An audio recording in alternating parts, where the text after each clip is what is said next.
Guess what?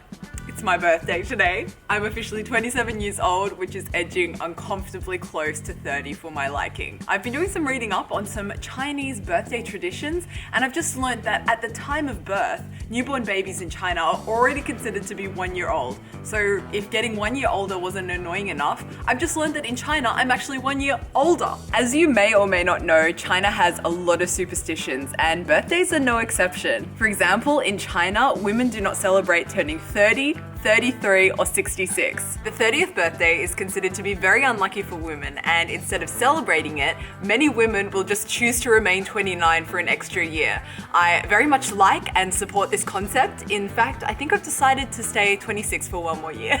And your 33rd birthday is even unluckier than your 30th. Apparently, to keep away the bad luck, you should buy some meat, hide it behind the kitchen door, and chop it 33 times to keep out the evil spirits. Is this true? I just read this online. Can someone please let me know in the comments whether this is actually what you do on your 33rd birthday? And now I've just read online that 66, your 66th birthday, which is of course double 33, is the same danger. But this time, a close female family relative must do the chopping, and this time you need 66 chops to get away all of those evil spirits and demons. Sounds like kind of a fun birthday tradition, and I'm weirdly looking forward to my 33rd and 66th birthday. But of course, these birthday traditions and superstitions also apply to gift giving as well. When it comes to giving a birthday gift in China, there are definitely some no-goes. Firstly, you don't want to be giving a clock as a birthday present to a Chinese person. This is because clock is pronounced roughly in the same way as death in Chinese. Let me get my computer to make sure I'm getting these tones right here. So clock is songjong, and death is songjong, so exactly the same pronunciation and tones. And in researching this, I've actually come across the most hilarious story. Apparently in 2015, there was an incident where a British minister gifted the mayor of Taipei a pocket watch. And just check out the expression on this guy's face. Oh my gosh, apparently it caused a bit of a diplomatic incident and much embarrassment all around. So I would just say stay clear of clocks when it comes to gift giving in China. You don't want to accidentally be wishing someone an early death. It'd be a little awkward. Similarly, you don't want to be gifting someone a pear for their birthday in China because the pronunciation of sharing a pear is very similar, actually exactly the same as the pronunciation of to separate.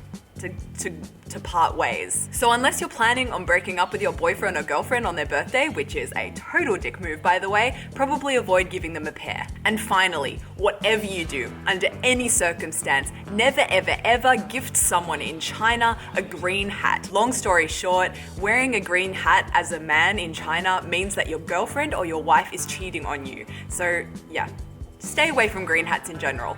Maybe I've saved you a lot of money. If you're about to release a line of lovely green hats in China, it's probably not going to sell very well. So yeah, you're welcome. Hey mom, did you get me a clock or a pear or a green hat for my birthday? No? Great. And of course, food-wise, Chinese birthdays are also really different to Australian birthdays. For example, in Australia, it's tradition to celebrate your birthday by eating birthday cake. Well, in China, you celebrate your birthday by eating noodles. And like everything, there are some pretty interesting traditions and superstitions around the noodles themselves. In China, noodles represent longevity and long life. So when it comes to birthday noodles, the longer, the better. There's even a special type of birthday noodles called longevity noodles, or shoumian in Chinese, and you can find them at your local Asian grocer, and as you can imagine, they are on the longer side of the noodle spectrum. But the symbolism doesn't end there. Because these noodles represent long life, cutting them by snapping them or by biting them when you're eating them symbolically shortens your life. I don't think I've ever felt such pressure at the idea of eating a bowl of noodles in my life. So as easy as it would be to go to my local Asian grocer and get myself some longevity noodles, I've decided to set myself a challenge today and make myself the ultimate longevity noodle. Notice the lack of plural on that. I said longevity noodle. Yes, noodle. My challenge for today is to make one single, unbroken, super long, glorious birthday noodle to celebrate the day that I came into this world.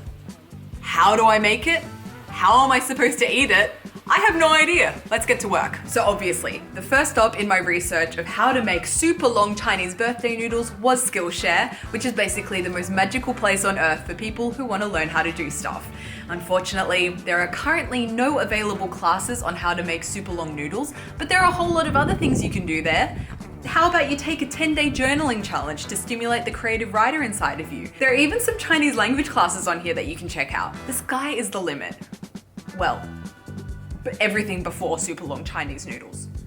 Recently, me personally, I've been getting really into illustration classes on Skillshare, and currently I am learning to paint florals with gouache.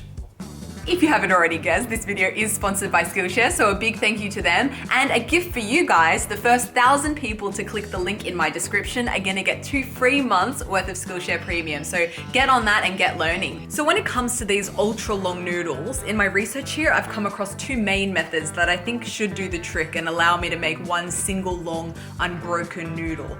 We've got the slapping method and the swirly pulling method. And yes, those are the technical terms. If you've ever been to China, you'll probably know what I'm talking about when I say the slappy noodle method. It's like you've got this massive noodle that you kind of slap against the kitchen counter and you keep, you know? So that's the method I'm gonna try first, because incidentally, I have always wanted to try this out for myself. Luckily, my friend Andong from the YouTube channel, My Name is Andong, has a really awesome step-by-step guide onto how to make these noodles and this ultra stretchy noodle dough. But it did require a little bit of pre-preparation. So last night I made the dough just so that it could sleep overnight, and this is what I did. I measured out 500 grams of plain flour, then added 1% of its weight in salt. Then I added 50% of its weight in water, and then I kneaded the dough. And this is what I've got now. Let's see just how stretchy it is. Oh. It's so stretchy. Into the process of aligning our very well developed cooking strands. In the beginning, the dough would tear and break a lot, which, if you think about it, makes sense actually, but it literally took like less than 5 minutes of pulling, folding and twisting until the dough was smooth and very easy to pull. A very good start indeed. So Andong is telling me in this video that for the first 5 minutes his dough did a lot of breaking as well, but mine seems to be breaking a lot more than his was. I don't know what's going on here. Come on.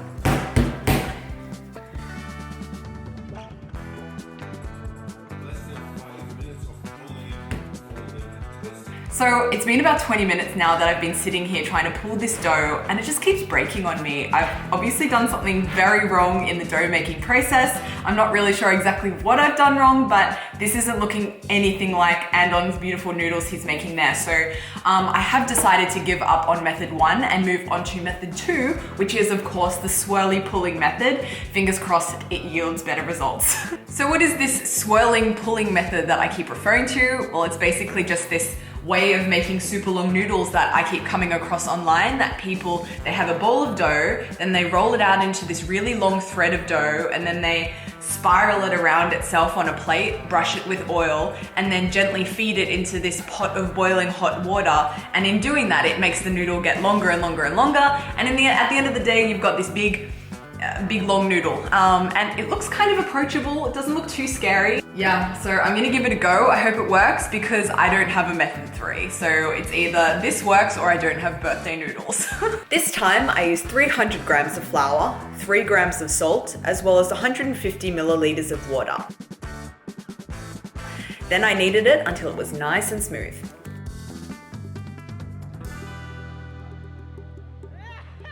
So now that I've made my dough, I'm going to brush it with oil, cover it with cling wrap, and leave it for about 20 minutes.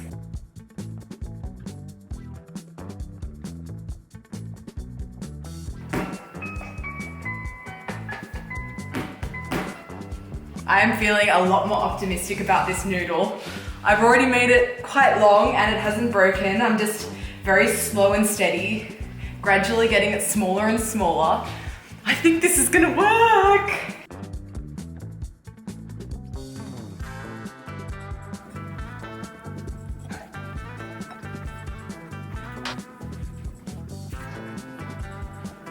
So now that the noodle is in its swirly shape, I have brushed it with oil and covered it with cling wrap, and I'm gonna let it sit for another 20 minutes. So now I've got 20 minutes up my sleeve to start thinking about how I wanna serve this noodle once it's eventually cooked.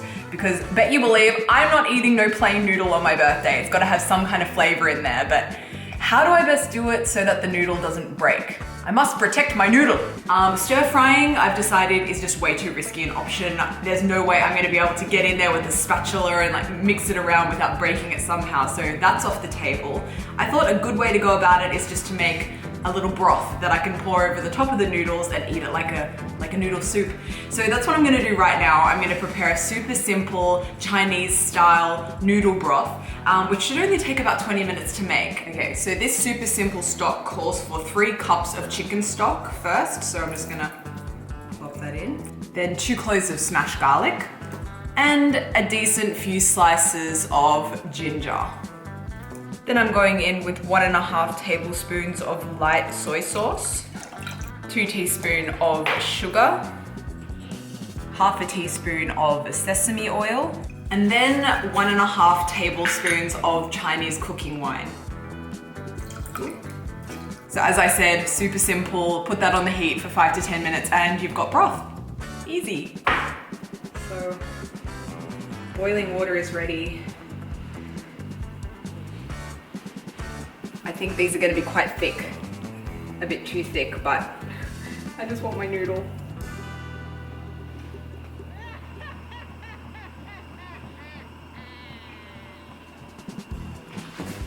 Done! I don't want it to stick to the pan. I'm trying to be very, very gentle. Okay, I think the noodles are cooked. It's kind of hard to tell. At least they're still in one unbroken noodle. Oh my God, this is absolutely hilarious. Those noodles are so thick, it looks like intestines. Okay, let's put that in the bowl. Very gently. Oh, it's such a big bowl of noodles. And I'm supposed to try and eat that in one strand. Now to add some of this broth.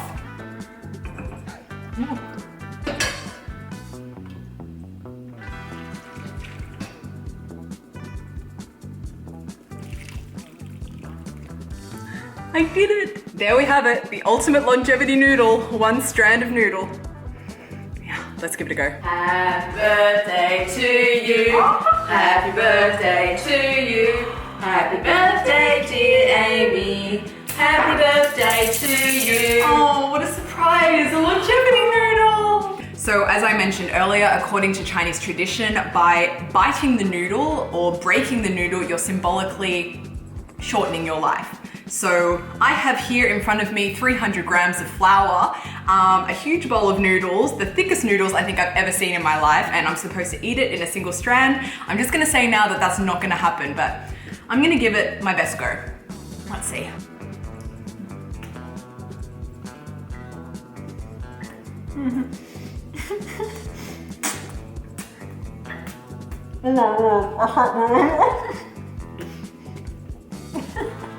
It's definitely not perfect. There's a lot of things that I would go back and try and change. One of them would be to try and make the noodles a bit thinner. These are way too thick for my liking. But I did achieve what I set out to do today, which is make one single longevity noodle. It's really, really long, so I'm very happy about that. So thank you guys so much for watching today's video. I hope you enjoyed it. If you did enjoy it, consider clicking the subscribe button. We'd love that. Otherwise, I'll see you next time. Happy birthday to me. Bye.